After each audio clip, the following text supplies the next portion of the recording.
Hello students and welcome to my session. We are talking about some of the important questions which are important as your NEET is considered. In this video session, we will be discussing about some important question in the chapter Transport in Plant. In the transport in plant means we have to know about the different mechanism by which the transport occur. This transport can be in the form of, you can say, the water transport, or it can be in the form of the solute transport, the food transport. In the transport in plant, we have discussed about the different mechanism by which this transport occur. Some are because of the osmosis, diffusion, etc. We have discussed about the different pressure. In this session, we are discussing certain question. Let's start the question, and side by side, I will be explaining you the different mechanism by which the different transport occurs.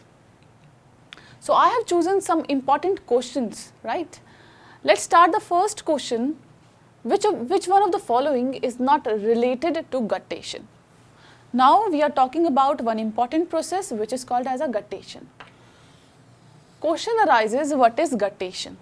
Guttation means loss of the water from the surface of the leaves, basically from that margin from where the water loss occur, that is called as a hydrathodes. Hydrathodes. From where the water is released. Let's look at the options. First option states that water is given out in the form of the droplet. Yes, this is the right option. Each and every drop is coming out from the hydrathodes, that is called as a guttation. So first option is the correct option. But we have to look for those options which are not related as per the guttation is considered. The second option states that the water given out is impure. Yes, this is also true, because the water which comes out from the surface, that is because of the guttation, that has amino acid as well as minerals. What they have? Amino acids plus minerals. Amino acids and minerals, the B option. That means that option B is also right. Let's talk about the option C. Water is given out during daytime. Is that so? No, not at all. Actually, this guttation occurs during night and early morning.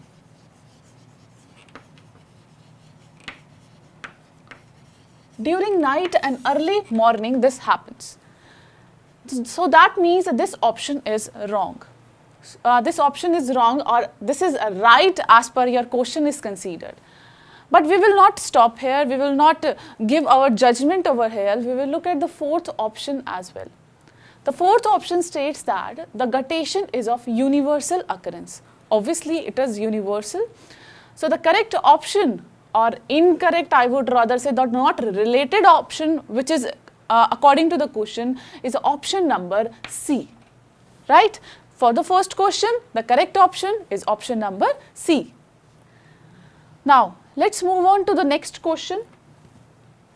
So, what I need is a duster so that I can prepare board for you.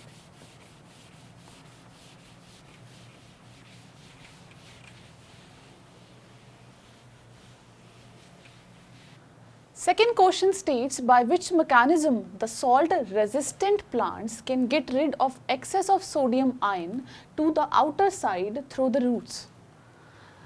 We are talking about those plants which are salt resistant, and in those cases they have given certain options like H plus ATPase uniport system. Uniport, we know there is a direct movement towards one side only. Second is sodium uniport system, so H plus and chloride ion symport system, and D option sodium hydrogen antiport system.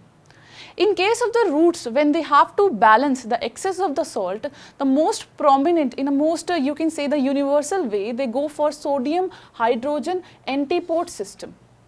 They releases the excess of the sodium ion from the roots so that the level of these minerals can be maintained within them. So the correct option for the second question is the option number D. right? Now, let's talk about the next question, question number 3. Stomata open due to accumulation of. This is another a very good question. We have discussed about the transcription, we have discussed about the this transpiration process. In the transpiration process, the water is continuously lost from the surface of the leaf. Majorly, 95% of the cases, the stomatal transpiration occur. And this stomatal transpiration, this whole phenomena of a stomatal transpiration is very well explained by the potassium ion theory, potassium ion and mallet theory. This theory states that what exactly these guard cells do. Whenever we know that there are photosynthesis normally occur in the guard cells, because of the photosynthesis, the carbon dioxide concentration decreases. As the carbon dioxide concentration decreases, that means the pH will rise. Now, the pH has risen. Now, what will happen? Because the pH has risen, now the starch will convert itself into the malic acid. Now, what we have in these guard cells? Malic acid. After this malic acid, they will be converted into the malate and H plus ion, right? Malate ion and H plus ion. Malate ion and H plus ion are there. Now, what will happen? They will initiate a potassium hydrogen pump, so that more and more potassium ion they can come inside and H plus ion can go outside. Now, these potassium ion, they will combine with the malate ion and they will form potassium malate. After this formation of the potassium malate, the whole osmotic concentration increases, they acquire more and more water from the outside. So, the guard cell, they become turgid and the guard cell become open. Now, they are discussing about stomata open due to accumulation of. Very good question. The answer states the option number A is correct, that is potassium ion. Hope these things are clear to you. Let's talk about the fourth question. The space between the plasma membrane and the cell of a plasmolysed cell surrounded by a hypertonic solution is occupied by. Now, listen to this very carefully. They are saying that the space between the plasma membrane and the cell wall of the plasmolysed cell. Now, the cell is plasmolysed and they are kept in a hypertonic solution. Now, let's understand this with the help of a diagram. This is what? This is a plant cell. We know that in a plant cell we have cell wall present. Cell wall present. This is a cell wall. And the nature of cell wall is that they are rigid. They are saying that they have placed this cell into a hypertonic solution. When it is placed in a hypertonic solution, that means what will be present outside? This hypertonic solution. Now, what is this? This is a hypertonic solution. Now, what will happen? The water will move out of the cell wall. That's why it is written in the question, the plasmolysed cell is there. The protoplasm of the plasmolysed cell, they will shrink itself. So, this is a plasma membrane.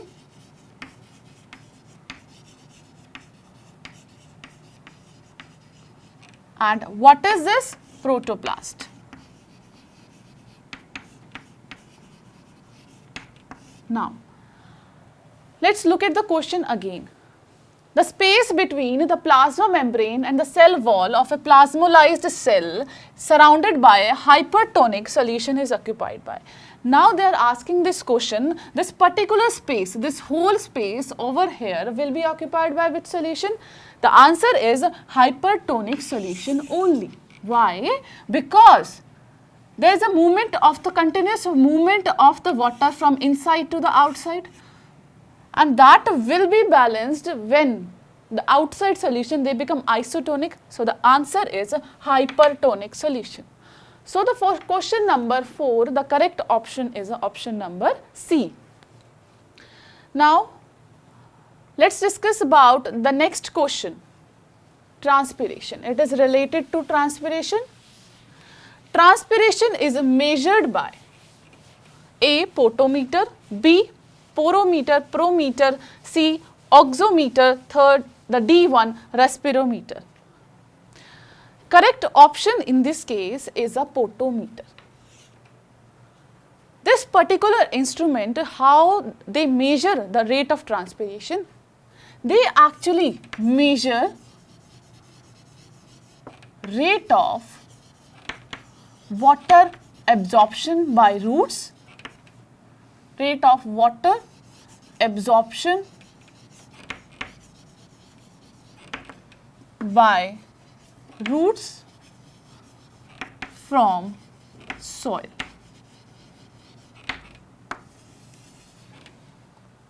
More and more water is absorbed, that means that will be the rate of the transpiration. So this is the basis of the potometer. What potometer do?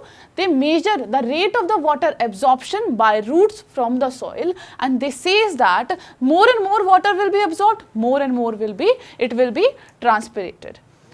So this was the question number 5th, and for the question number 5th, the correct option is option number A. Let's talk about the next one. Question number 6th. A very easy question. I have included all those examples, all those important questions, all those important words that may be asked in your NEET exam. So I was just trying to, sometimes the students get confused between osmosis, what is diffusion, what is imbibition. So I have taken the question from each and every sector. So they are asking about a special type of diffusion when water is absorbed by the solid. If the solid is written over here, that means the first thing that should come in your mind, that means they are talking about imbibition only. You must have heard that whenever you have to eat grams, any grams, suppose you have to eat in the morning, what you do, what your parents do, what your mother do, she soaks all those grams at night, like whole gram, talking about the whole gram, so that whenever the next morning, when you get up, what you see that all those whole grams, they are swelled up. When they are swelled up, just keep this thing in mind, while swelling, the water is absorbed. Basically what happens, the water is absorbed by those grams, and when water is absorbed by those grams, they release they release heat. The water which is surrounding those whole grams, they become heated. So this is the feature, and this is a major feature which is shown by major of the solids. Not only the grams, whereas you can say our doors, windows, who are made up of woods, they also swell during a rainy season. So can you see there, it is difficult for us to close and open them. This is only because of the imbibition, and imbibition is the only way, you can say, you can define it by the definition that it is that property of a solid to absorb the water, and one more important thing is that they releases heat, right? So the correct option for the question number 6, special type of diffusion as per the solids are considered, option number D is correct, right? Let's talk about the question number 7.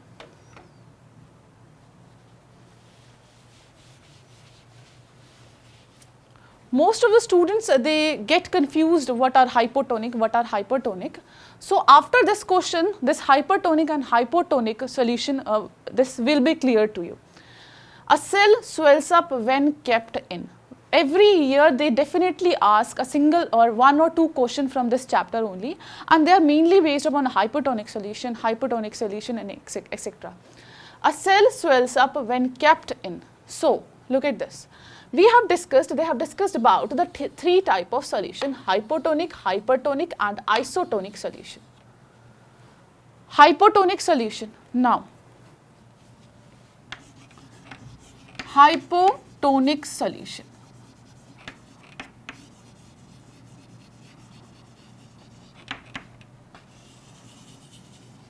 Hypotonic solutions, they are those solutions in which the salt concentration is less, water concentration is more. That means I can say that these are the less concentrated or least concentrated solution.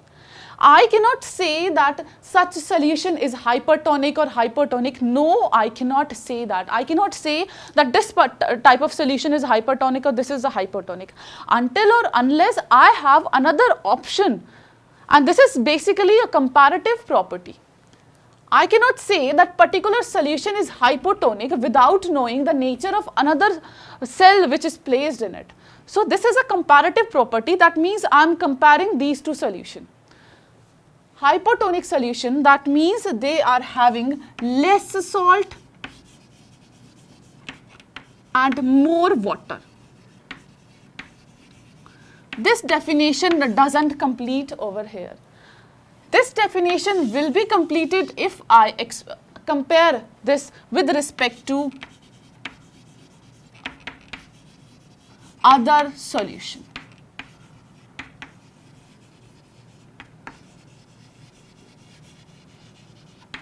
Other solution. Less salt, more water, that means a less concentrated solution we have. If one solution become hypotonic, the other solution which I am talking about over here will be hypertonic.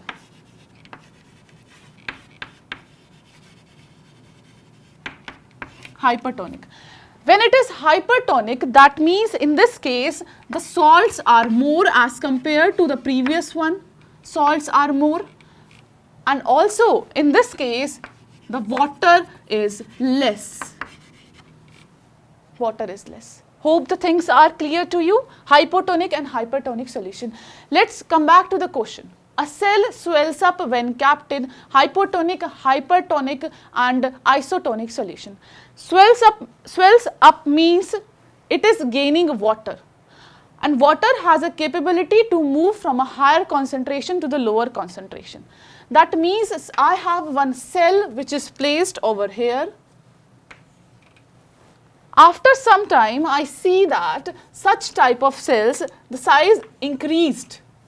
Now, what has happened basically?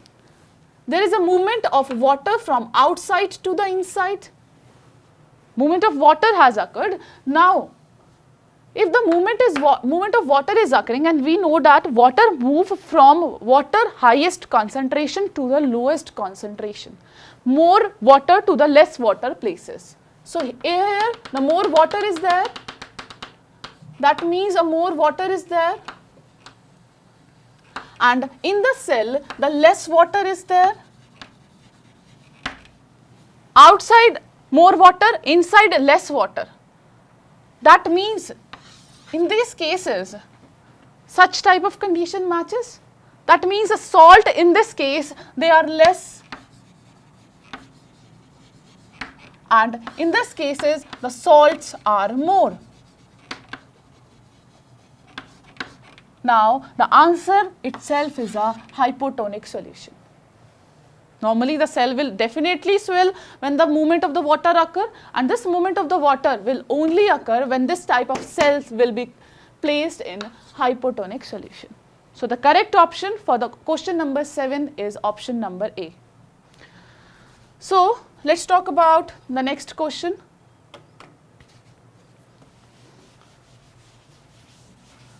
Now, it's a quite a big question, but very easy, because we have discussed about hypotonic solution, but one cell wall concept was left, so I thought to take this question.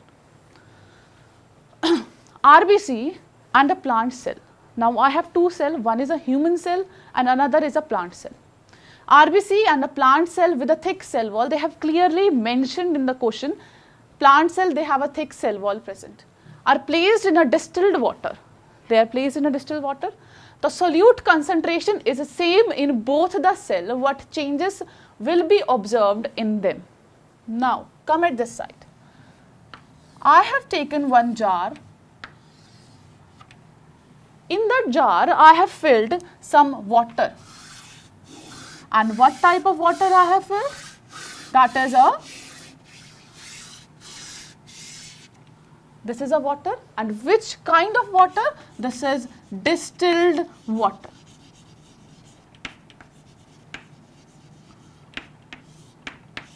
Distilled water. As per the distilled water is there, and I have placed 2 cells. Let's talk about the 2 cells. One is a normal RBC. I have made it a round one, but actually they are not round. And another cell we have is this type of cell, having cell wall.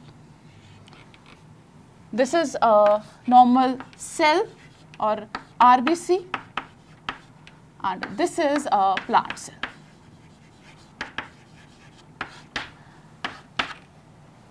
After some time, I will see that distilled water is there. That means in the distilled water, no salts are there.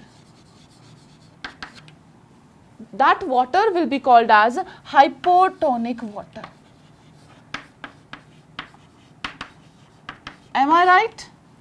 Hypotonic water.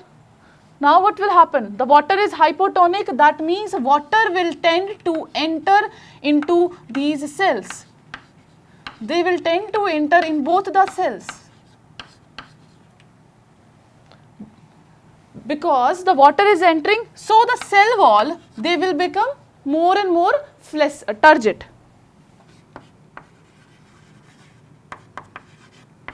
The cell will take more and more water and the cell will increase in the size. Its turgidity, cell will increase size. Let's talk about the plant cell. What will happen in the plant cell? Because of the presence of the rigid cell wall, there will be no change in the cell volume.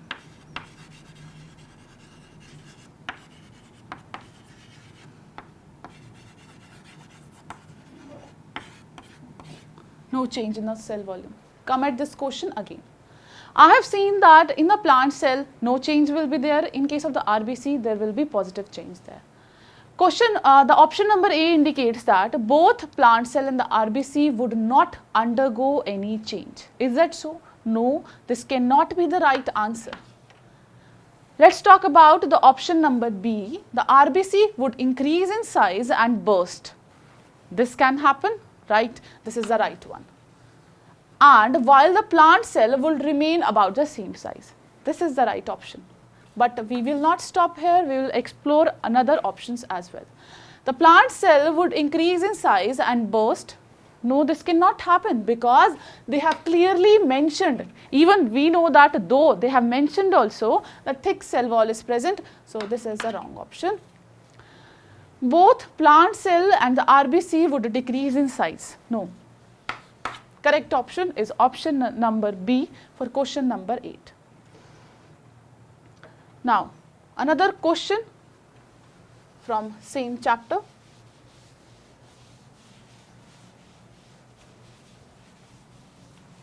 Now, let's discuss match. We have to match the following columns. They have given 2 columns, column 1 and the column 2. In the column 1, they have mentioned symplast, apoplast, protoplast and cell wall. Symplast and apoplast I will explain. Let's first match protoplast and cell wall. Then I'll explain apoplast and the symplast. Cell wall is outermost covering that protect the cell, and this is a characteristic feature of plant cell. Let's explore for the options. The option 3 is correct. That means the main difference between the animal and the plant cell. In case of the animal cell, no cell wall is present, whereas in case of the plant cell, we have a cell wall. Let's talk about the protoplast. We have discussed this protoplasm is in this session only.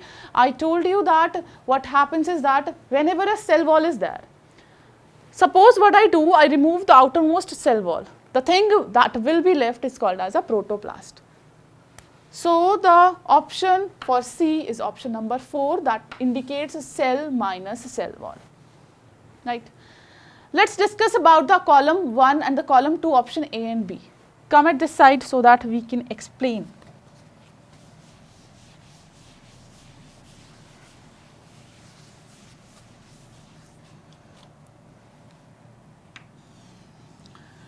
Apoplast and symplast pathway.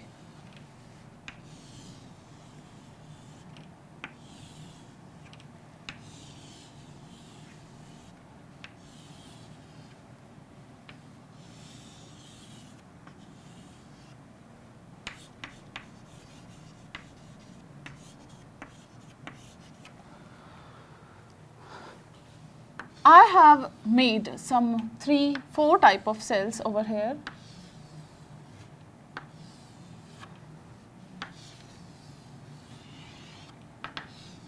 Let's look at each and every cell. We are talking about the transport of the water. We have two major ways by which the transport of water occur. One is called as an apoplast and another called as a symplast. In the apoplast, this first cell is called as an epidermis. This second cell is called as cortex. This third cell is, let's see that this is endodermis. We have pericycle now.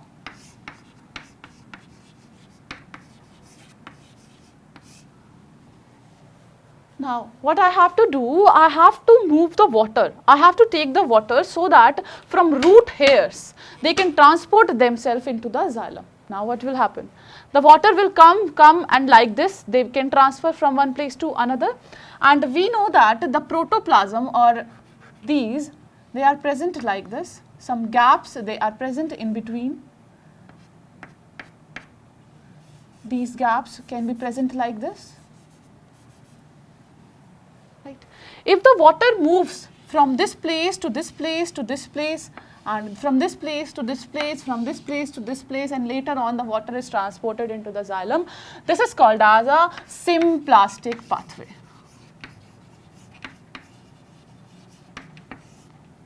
Next is a apoplastic.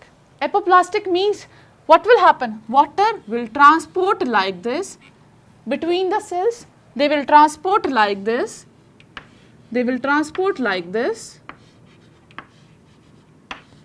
But here they will stop. Why? Because of the presence of, what is this? Casparian strips.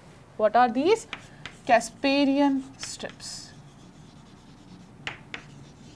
They are hindered by the Casparian strips. Casparian strips will not allow the movement of the water, so they have to follow another path.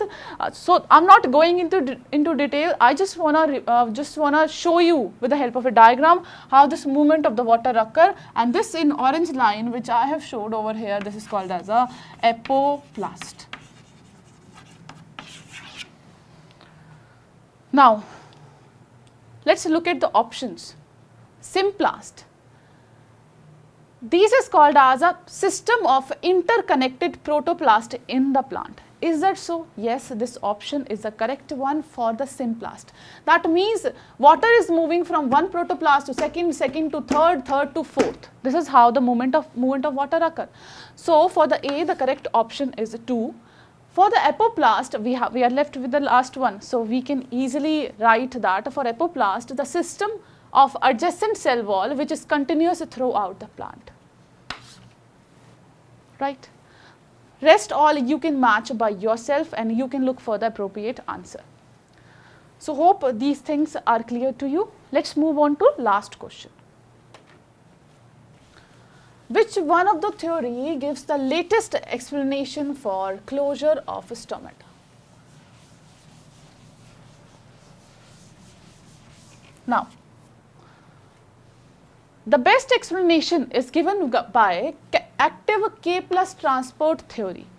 We have already discussed in first or second question, I guess, that potassium ion is important for stomata opening. Now let's see how the stomata open. Initially, what happens is that photosynthesis occur in the guard cell. Let's see. Photosynthesis in guard cell. Photosynthesis in guard cell. And every student, even a small kid know that whenever the photosynthesis occurs, the substrate is the carbon dioxide. Now what will happen? The carbon dioxide concentration in the guard cell will decrease. So can I write like this? CO2 decreases. I am talking about the guard cell only. CO2 decreases, that means what will happen? The pH will increase. Now pH has increased. Now what will happen? The starch will convert into the malic acid. Malic acid. Is it so? Yes, this will happen. So can I make arrow like this? Starch is converted into malic acid. After this, the starch will break down itself into malate and H plus ion. Malate plus H plus ion. This H plus ion will activate potassium pump.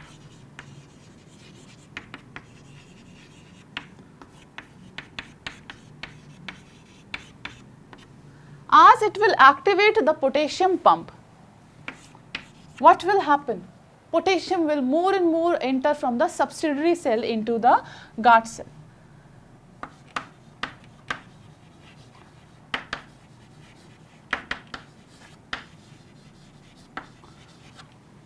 Now, what will happen? Potassium cannot enter like this. There should be some exchange. H plus ion will go out. So, these are the two processes that will occur simultaneously. Now, what will happen now? Formation of this malate, they will form a potassium malate along with this potassium ion. So, what will happen? Potassium malate. Malate formation will occur. After this formation of potassium malate, now what will happen? The osmotic concentration of guard cell increases.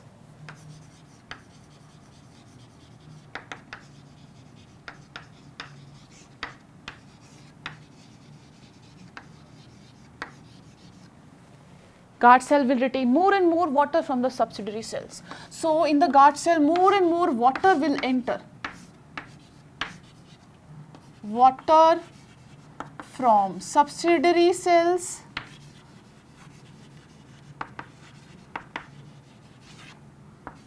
enter into guard cell.